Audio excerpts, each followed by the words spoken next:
and I hope you're working on something positive. Today, we're blessed to have a very special guest with us, Mr. David Osborn. David, how are you? Andy, I'm great. It's good to be with you on this kind of a cool overcast day here in Austin, Texas. Yeah, I love it. David's out on his porch, and we would just want to be there with him as the birds are chirping. It sounds so awesome. So, What's it like in Atlanta today? Hot or normal? Or it's in the 60s. It's nice. It's sunny. That's good. That's a good Yeah, day. we can handle it. No complaints. So new normal. How are we handling this? How's everything in your world right now? Well, if you live long enough, you get to see everything. I hear. So this is a first for me. I've been through a lot, but I haven't lived through anything like this before. I went to the store. We have this little People's Pharmacy, which is kind of like a small store that sells some organic food, but not much, and then like some CBD sleep cookies and some different things, Yeah. eggs. They got a very small selection. So we went there the other day. I put my mask on for the first time. I was like, okay, I got my mask. I'm going to go in the store and pick out some stuff. And there was a guy in the parking lot that met me also wearing a mask. And so we're talking through our masks. He's like, oh, no, you can't come in anymore. Here's the menu. Here's everything we have in the store. Just tell us what you want. Only employees are allowed in the store. I'm like, wow, that's crazy. That's a different world. Two men in masks getting a list of ingredients for supplies for the house is definitely a new normal. Yeah, no doubt. It was fine. I mean, it was easy, and it's just so radically different.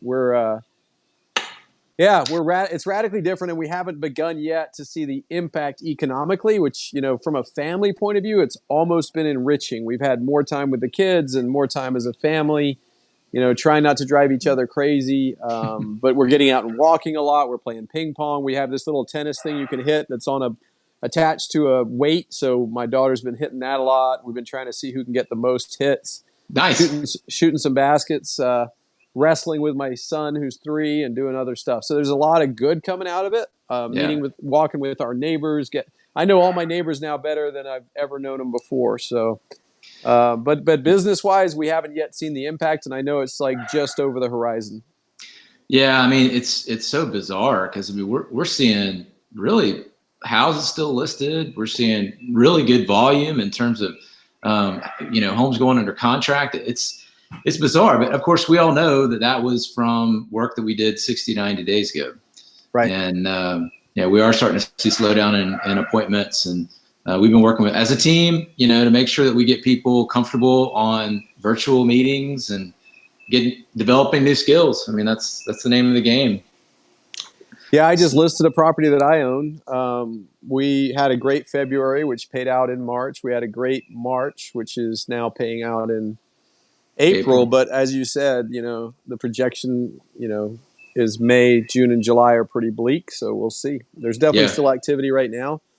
But I could see us running into a wall here in the not too distant future. At least we have to be prepared for that. If you, as a leader, you prepare for the worst, but look for the best. And if you're prepared for the worst and it's not the worst, then you're fine. But if you prepare for the best and then it's the worst, you're not in good shape. So the whole goal is to prepare for the worst that could possibly happen. In this case, 0 revenue, May, June, and July, and much less revenue through the rest of the year. So we're preparing for that. If it turns out that we're wrong, great. Great. Yeah. That's the way I think you have to look at it. Yeah. So I want to talk a little bit about you. Tell me where you're from.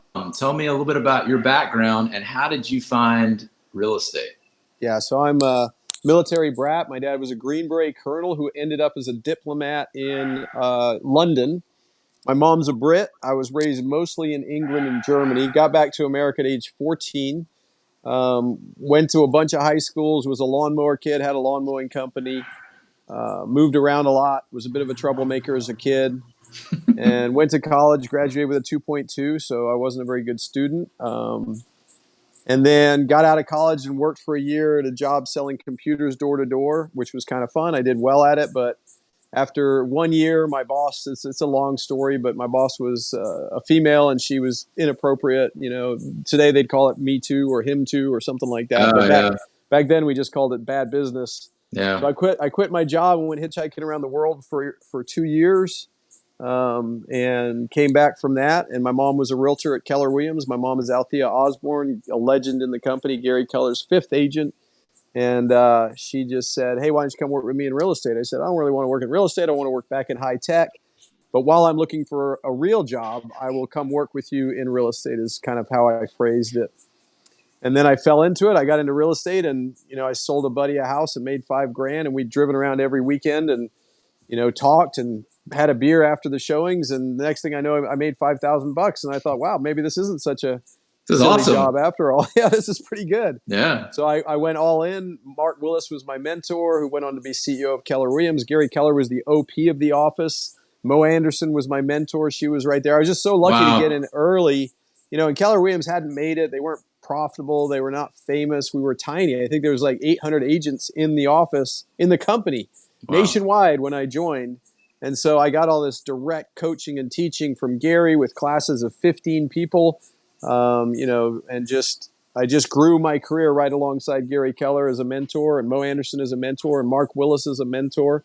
After 3 years of selling in Austin, my mom was amazing, by the way, also a mentor. She doesn't have a college degree, but she has a master's degree in integrity and work ethic. So she became my business partner, and after 3 years, we were the number one team in Keller Williams. Of course, we only did $75 million in production, 750,000 GCI. So you can imagine how much smaller the company was back then. And then I was like, I don't know that I want to sell homes all the time. It seems like I'm just a broken tape recorder driving down, telling people the same thing every day. What else could I do? What other options do I have? And Keller Williams was trying to expand back then, and they didn't have a lot of systems and processes. There was no Keller Williams University. There was just Gary who would teach us. And so I basically went up to Dallas and started opening franchises. I became a regional director, went up with Mike Brody and Dick Dillingham, and just started opening up offices in the North Texas, New Mexico region, got into business with Linda and Jimmy McKissick. And I was supposed to sell franchises, but I wasn't very good at selling them. So I just kept buying them to keep under my development schedule. You had to sell a certain amount. And somehow, some way, I ended up the number one franchisee in the country, but that wasn't the intent or the goal. The goal was just to do what I had to do that was set right in front of me, and that was recruit agents, start franchises, and help build Keller Williams. And so today I own 15 offices with my partner, Smokey Garrett, and we sold, I think, $12 billion of real estate last year. I think we're the largest Keller Williams franchise group, and top 10 in the country. Wow. Well, what you said reminded me of the decision that everybody has to make when they go to list a property. The first decision is not, do I list it? It's, do I buy it? And so you're selling franchises, and instead of selling them, you just decide to buy them.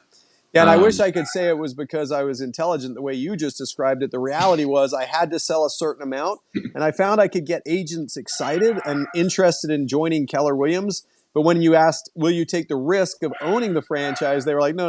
Somebody else got to do that. Like, we'll take a little piece of it, but we're not going to take the main risk. And so, their reluctance, my inability to sell was my good fortune in the long run. But for sure. And by the way, as a side note, I'm also a big believer in what you just said, building a large real estate practice. We have, through a fund I own and through my personal, account, we have 550 single family homes. So we're very curious to see if we're going to get paid rent this month.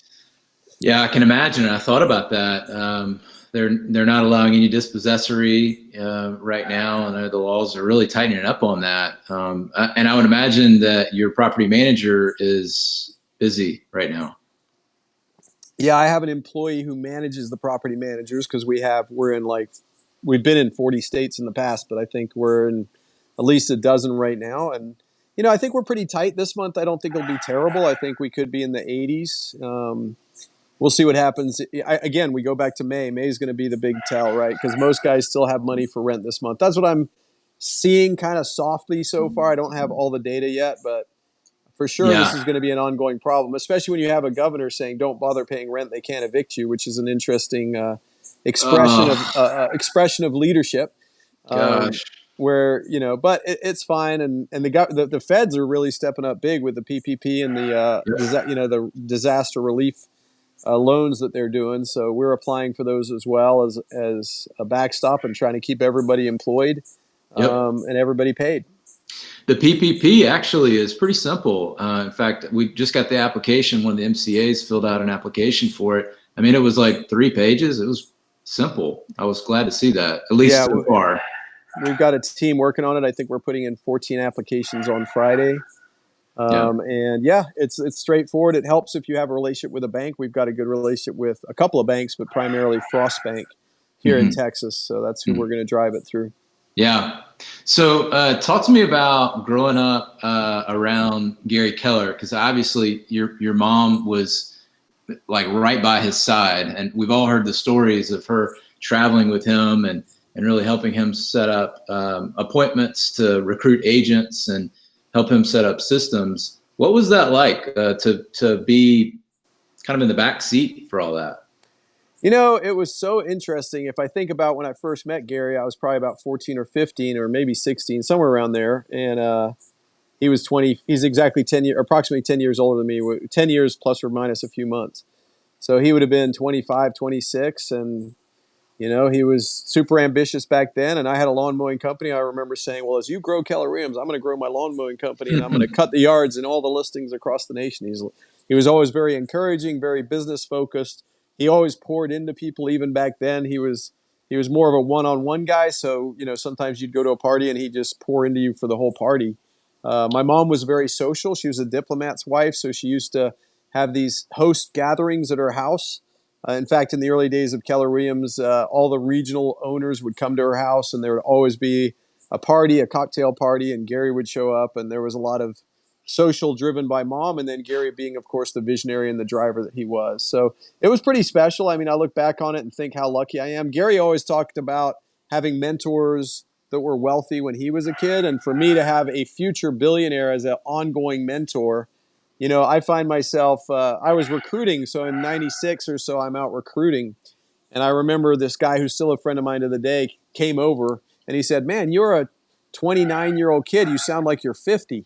And then he joined the company. And then one day he goes to Quantum Leap and he hears Gary Keller speak. And he's like, oh, you remember when I said you sound like a 50-year-old? Now I know where you got it all. You basically just soaked it up from Quantum Leap and you regurgitated it to me. And, you know, I was so good at copying what Gary said that early on they called me Little Keller in North Texas. So that was my nickname, Little Keller, I because can I just see basically that. copied him. Yeah, I copied everything Yeah. he said, took all his words and just, but that is how you know, everyone knows that's in sales, which is, you know, you fake it till you make it, right? So you act as if, was one of my other mentors Yep. said, act as if you're, you know, if you don't know what to do, act as if you do know what to do. And so I Mhm. just copied everything Gary said. And then over time, as I mastered it and I got more successful and my businesses showed the evidence that what I knew and preached was actually working, then I took ownership of it. It became mine. I got to improvise with a little few things here and there. And that's when you begin to realize, Andy, that there's just a language of success. And if you master that language, and Gary Keller's probably the best human I know at mastering the language of success and the thinking of success. And if you align yourself with that, it's no different than learning how to speak Spanish or French or a different language. It's just a way that if you align with it, you'll succeed. And that's why people that are super successful meet other successful people and they have a commonality, even though they never met before. And it's because all the dead ends they went through and all the pain and all the difficulty, they learned this commonality, like Yep. prioritize, have an agenda, you know, make sure you have goals, hold your business accountable, don't overspend, keep expenses in check, hire winners, learn how to hire. All these different pieces are the same in every business. Right. And that's really the thing I've tried to spend my life mastering is the language of success, not just in business, but now being a family man and having 3 kids and a beautiful wife, 2 kids at home, one already grown up. I'm just trying to be a great husband. Well, there's a language to that. And by the way, it's not the same as business and being a great dad. And there's a language to that. And it's also has more business in it because it's leadership.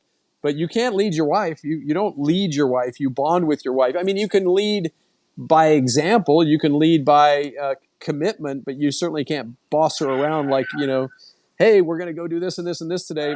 She's like, you have fun. I'm going to stay here. I feel like not doing that. So, you know, it's not like with Yeah. employees. So, but all of these things are just languages. There's a language to health, working out, getting your aerobics in, eating correctly. And if you just figure out all the winning languages, it's impossible not to win. It's not even about you. It's about learning to tune in to the frequency of success in as many areas as possible. I love that. That's a great analogy. So you've made a life out of having a lot of assets. Yeah.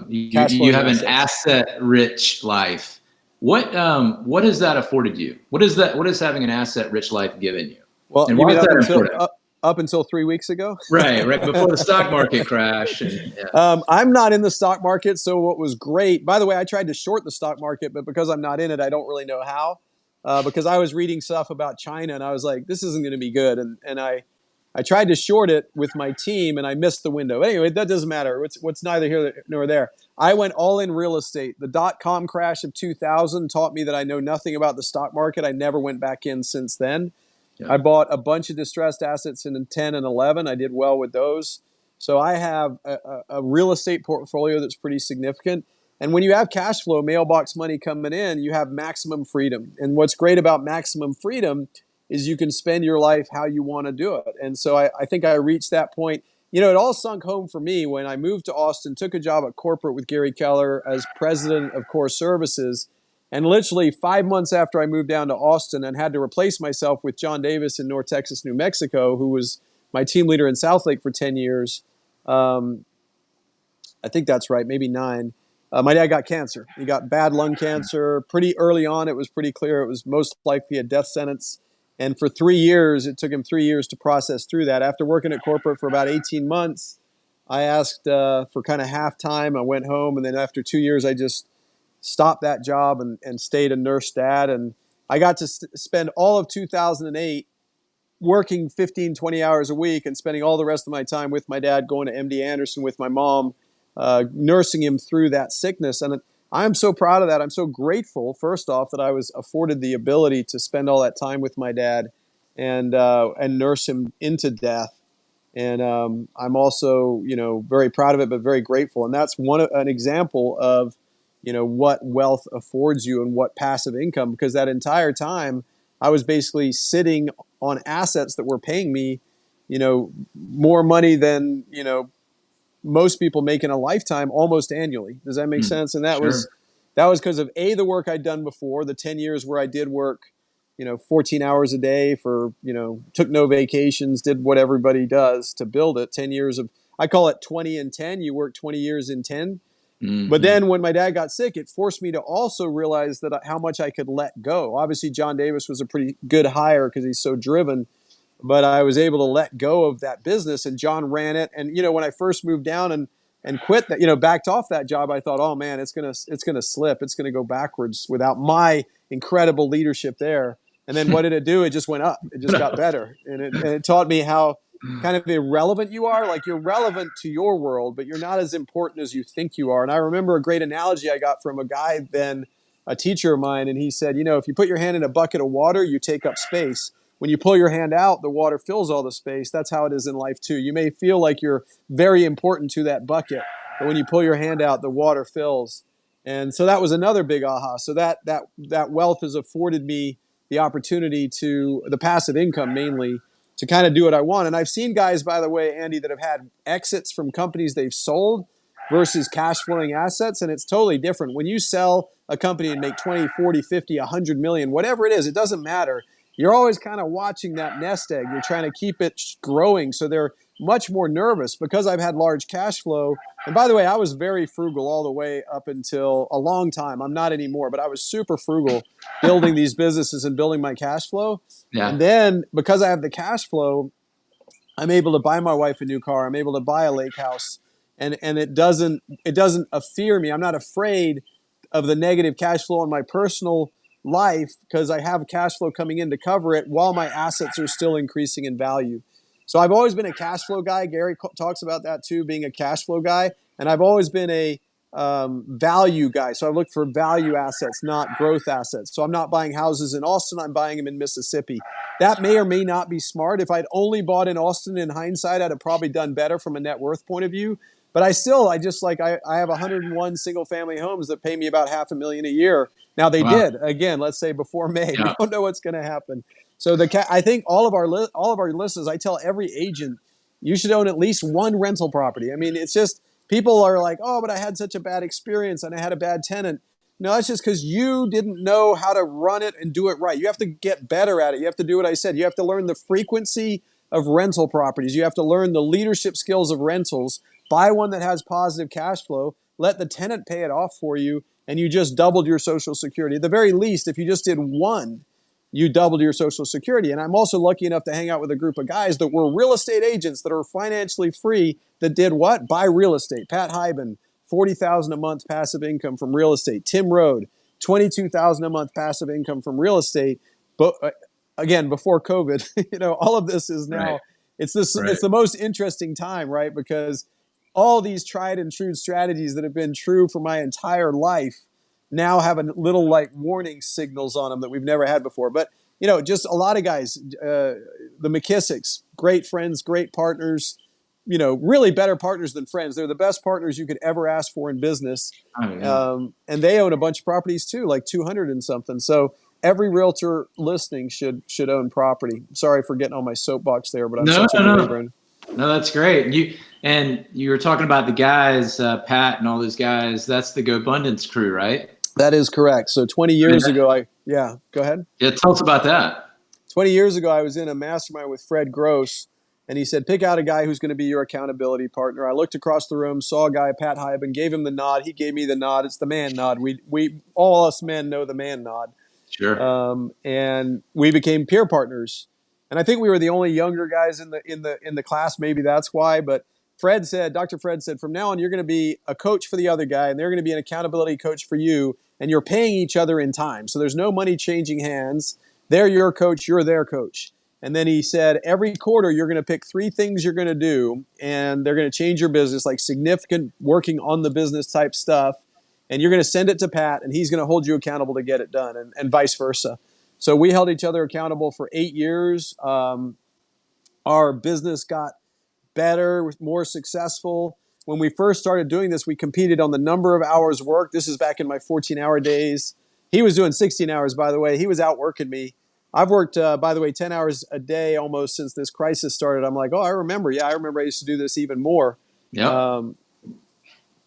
But Well, then go ahead. I was going to say, you guys even track now your blood, right? You track your activity. It's not just business related. No. Right? So we expanded it. In 2004, we met Tim Rode, and Tim had already retired. He was a big agent in the 80s, very famous back then, on all the panels and all the stages with Howard Brinton and Walter Sanford, I believe, if I'm right, or maybe one of the others, Tom Ferry or something. But anyway, he's already retired, living in the mountain biking and skiing all the time. And he's like, you guys are crazy. You need to get the goods in the woods. We added in with him a whole layer of health. So first we were tracking number of hours worked, then dollar productive days.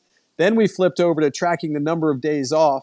Then we started tracking our passive income, which we call horizontal income, because you can have a whole bunch of lines of income. Like vertical income, you only get one, and that's where as you get more skillful, you drive that vertical income up. But horizontal income, if you have 100 properties, you get 100 checks every month. That's like 100 horizontal lines of income. And then we started tracking our fitness, our systolic, our diastolic, our heart rate. And then we started going on adventures together. So we'd done this for years, and we were bored of each other.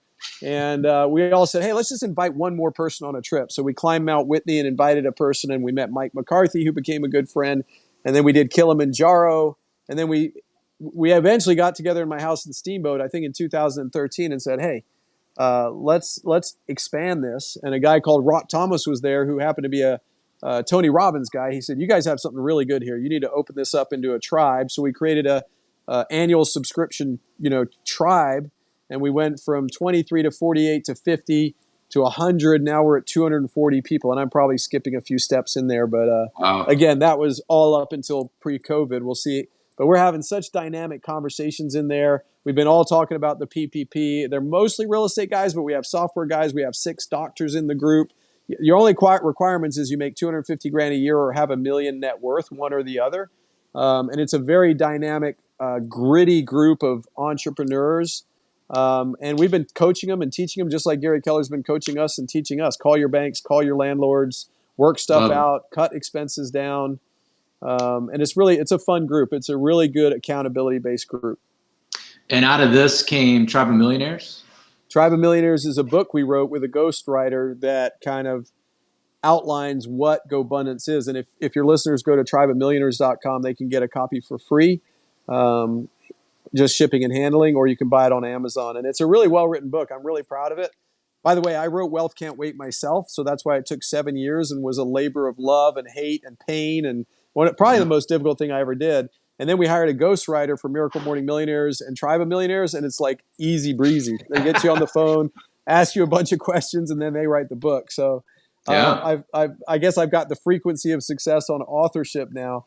So Tribe of Millionaires is a really well-written book, and I'm really proud of the ghostwriter. He did a great job of capturing the essence of GoBundance, which is accountability makes you better. So a coach makes you do what you don't want to do so you can become who you do want to become. And the best kind of accountability is peer accountability. Because when you're around a bunch of guys that are already doing it, I think I'm the poster child for success, because most people meet me and go like, well, if that guy can do it, anybody can do it, right? So that's for me, like watching Pat do it, I'd be like, well, shoot, Pat's got 15 properties. I should have 20. What the heck? I'm smarter than that guy. So there's a fun little competitive vibe to it. Yeah. And we coach the guys on those 6 pillars, which is financial freedom, age-defying health, authentic relationships, bucket list adventures, and genuine contribution. So those are the 5. And then the 6th one is wrapped up in extreme accountability. And the relationship thing is something really important too, because as we all had families, it was like, okay, we would find ourselves complaining about what was going on at home, and we took our business mindset and said, look, this isn't good enough. We need to figure out how to have 10 and 10 at home out of 10 at home. Let's figure out the frequency of success in relationship. And so that's an ongoing element within GoBundance too, is how do you be an alpha, successful, driven entrepreneur, and then also have a loving, gentle, nurturing relationship with your wife, where you have to come home and turn off that aggression and switch it into a different gear. And that's been an adventure too. It's all an adventure. And even this COVID, which is super freaky and crazy, is an opportunity and an adventure to develop as a human being and find new resources and new capacities.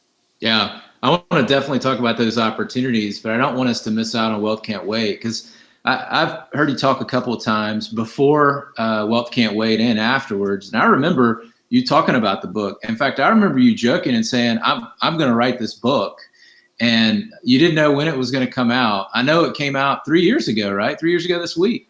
Yeah. Oh, wow. That's great that you know that. It would have been exactly 3 years ago, because I made a commitment to do a book a year, and now I'm doing my 4th book, which is How to Buy Homes at Foreclosures. And the reason I made that commitment is because I was having such perfection paralysis.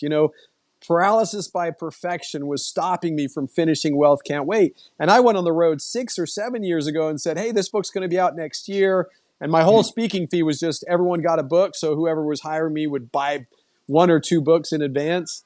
And then it was so long later, that I finally got the book out, that I'd send it all to people, everyone that bought one, and they'd be like, who sent me this book? And I see all these people posting, who sent me this book in the mail, and why did I get it? And I'd be like, sorry, I promised it 3 years ago, and you already forgot that you went to an event and probably paid some money, and part of the fee was for the dang book. But that was hard, man. Andy, that was the hardest thing. Like I told you, I was a C student, so actually sitting down at a typewriter, or that makes me old, a computer, and writing a book was actually super fun at first, and then it became like horrific at the end. It was just so dang hard. So at what point was this book written in your head, right? I mean, I'm sure it was published 3 years ago, but at what point did the thoughts that were in that book really start coming to life? I started the idea when I was nursing my dad, so like 2007. So what would that be? 13 years ago. Mm-hmm. When I was nursing my dad back I was nursing him and looking after him. I had a lot of time on my hands, 2008. So I kept thinking, I guess that's 12 years ago. I kept thinking, how cool would it be? I thought, I'm sad my dad's going to die, and he's got all these stories, and he's going to take them with him to his grave because he had so many good stories. He was a storyteller. And I thought, I don't have stories, but I have business success. And what if I got hit by a bus tomorrow? Because when your dad's dying, you think all these mortal thoughts. And I thought, well, maybe I could write a book. And that way, if something bad happened to me, then my kids could have something to remember me by. So that was the genesis of it. And I'm still really proud of it. But man, it was hard. People don't realize how hard it is to write a book. So the direction of the book was in my head early. but it morphed so many times. And it only really started getting good when I hired editors, really good editors, Yeah. because you start writing stream of consciousness. You're like, oh, that bit's good, that bit's good, that bit good. But over 2 years, you suddenly realize you wrote the same thing in the 28th chapter as you put in the second chapter, right? So then the editors come in and they clean all that up and they take the part from the 28th and they put it in the second, or vice versa. And that's when I really realized, just like anything else in life, you need a team to write a book, and you need people that really aced English class, and you need people that understand plot development and storyline. And I think Wealth Can't Wait could have been 5 books, but I'm really proud of it. If and some people love it. I've I've read had it some great twice. reviews. Yeah, there's Yeah. so much in there, right? Like it's like a course in business. It's too much probably, but there's a lot in it that's really valuable if you're trying to build a business. Yeah. Yeah. I think it's going to be one of those, timeless books, and honestly, a lot of that stuff we've all heard, right? We've all heard how we need to be building up assets and not be cash based and all of that. I mean, Robert Kiyosaki is, one of the probably quickest guys that comes to mind when we talk about building up wealth. He's So the how, greatest. Robert is the greatest teacher, I think, in learning how to build passive income ever. Like his book, Cash Flow Quadrant, game changer. Like probably, I don't know if you could say it's the best book of all time, like because it's just about wealth, and wealth is empty and meaningless without relationship. But it's got to be, for me, top 3 books all time. yeah, that's cool. So what's next? You're writing a book about buying foreclosures? Is that Yeah, right? so I've got a business partner. We own this foreclosure company in Texas, and we're writing a book through Bigger Pockets, and it's going to be how to buy homes at foreclosures, which could be very timely because it's probably going to come back. I mean, I know there's forbearance right now, and hopefully not. By the way, I'm not rooting for that. Sure. It just could come again. So one of my favorite things in that book, and that I've heard you talk about, is this ground game versus air game. Yeah. Um, Tell everybody a little bit about that, because I think that's a really cool concept for us to get. Yeah. So I think, by the way, this is the essential definer between winning and losing is ground game, air game. And the concept is this: your ground game is what you do naturally. When you're a kid, you learn to crawl, then you learn to walk. That's all ground game. If your dad's a dentist and you become a dentist, you go to school, you go to dentist school, you become a dentist. Every day you're working on people's teeth. That's ground game. In my case, my mom was a realtor, my dad was a soldier. Either way I'd have gone, I nearly joined the Marines, by the way, would have been ground game. That's just following a path that naturally shows up in front of you. Air game is stepping out of your life, looking at it from like up above in the air, and saying what's working and what's not working. So 90 something percent of people would never even think of this, right? Unless there's a crisis, then all of a sudden they look harder at their lives. But I'm saying, as a practice, once a week, looking over your life and say what's working, what's not working, and then writing out goals and strategies on how you want to change your life. Um, and the reason it's so important is, let's say you're never working out and you're getting bigger, as you tend to do if you don't ever work out. Well, a ground game guy would just keep eating their way into a heart attack. An air game guy gets out of themselves and go, you know what? 10 years ago, I was 40 pounds lighter. My cholesterol was 50 points lower. Maybe I should do something about this. And that's the beginning. That's all it takes in air game. So then they say, okay, here's my goal. My thought is I need to do something about my health.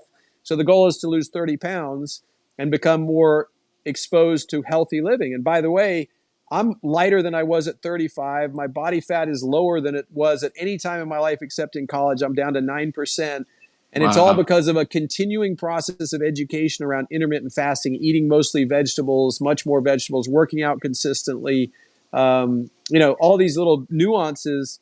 And so, but that journey began, like, I wasn't that guy. I wasn't an athlete. I was kind of a dork, like Dungeons and Dragons guy. I was never out of shape either because I was that fast moving metabolism body.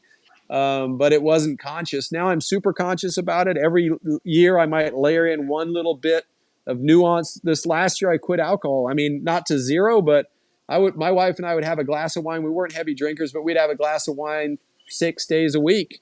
And about a year ago, or year and a half ago, I cut that way back. And now I'm probably once a week I have a drink of wine, maybe twice a week. And I miss it, but I like being in shape better. Yeah. I like the fitness better. So my wife's a little mad at me, to be honest, on that one. The air game is, and then here's another one. I'm maxing out my credit cards every month. So you do that for 5 years, say, and you've got 80,000 in credit card debt, and you're all unconscious. That's just ground game. You come out of yourself and you say, I wonder if like maxing out my credit cards for the rest of my life is a pathway to economic and financial freedom. And it's such an important question to ask, especially now. 70% of people live paycheck to paycheck, I heard somewhere. And here we have a disaster and you need money. And so who's bailing us out? The government. That's not how it used to be. It used to be that and I'm not saying what the government's doing is wrong. The world's crazy. I'm no judge of the world. But what I'm saying we should do as individuals is have financial responsibility for ourselves. Have a year's worth of reserves or 6 months worth of reserves. Keep your lifestyle down below your income earning possibility. Don't run up your credit cards. Don't buy the new big screen TV every year. And all of that is just a frequency also of learning. And that's why I was so frugal when I started. I never bought a new car until I was 45. And that was for my wife. Most of my cars were my mom's hand-me-downs, which I thought was cool until I realized how embarrassing that is. So I finally went and bought a secondhand car for myself. And then the other one I could see is like people are working all the time and they're wondering why they're feeling distant from their wife and why their kids are acting up at school. And the air game gives the opportunity to go, oh, you know what? My kids are possibly acting up because I'm not present in their lives. My wife is possibly separating from me because I'm not present in her life. Maybe it leads to, or him or her, they leads to an affair. And you're like, oh, you're bad. You had an affair on me. But are they bad if they had an affair on you if you didn't pay attention to them for 2 years? Like, isn't that what happens? Does that make sense? And I'm not excusing affairs either. I'm really trying to point out the power of air game, and I recommend people do it for an hour a week. That's it. 1 hour a week. You take your journal. I've got my journal here. You step into a place of peace and comfort somewhere you love, and you just ask yourself, what's going right and what's going wrong with my life? And you start writing down, stream of consciousness, what comes, and then adjust your course. And if people will do that, they'll be ahead of 95% of people immediately, because I think almost nobody does it. But I'll bet of that 5%, almost all the wealthy people and successful people do. And then the other thing I would encourage people to know, Andy, and this is very, very important, don't expect instant change. When you begin the air game journey, when I was starting with Pat, holding him accountable, he was holding me accountable, I was 29 years old. I was terrible at it at first. I would fall by the wayside. 90 days would go by. I hadn't checked my goals. I'd forget to check in. But neither of us ever completely quit. We'd always kind of restart that fire. And today I'm one of the most accountable people you'll meet. And it's been 20 plus years. And you'll see me, like 23 years, I guess. You'll see me able to adjust and turn my life based on outside knowledge and my desire to make a change because of developing the skills over the years of air game, ground game. So I think it's possibly, and it's just my description of it, there's probably a million other ways of looking at that, but it's really taking authorship and architecture of your life. Yeah, that's self-awareness, right? Yes. To take the moment to think, how much time do you take to really sit there and just do nothing and think about it? Do you time block thinking time? I Yeah. don't, but I should. That's. I don't know if that was a question or a statement. That sounded like it was rhetorical.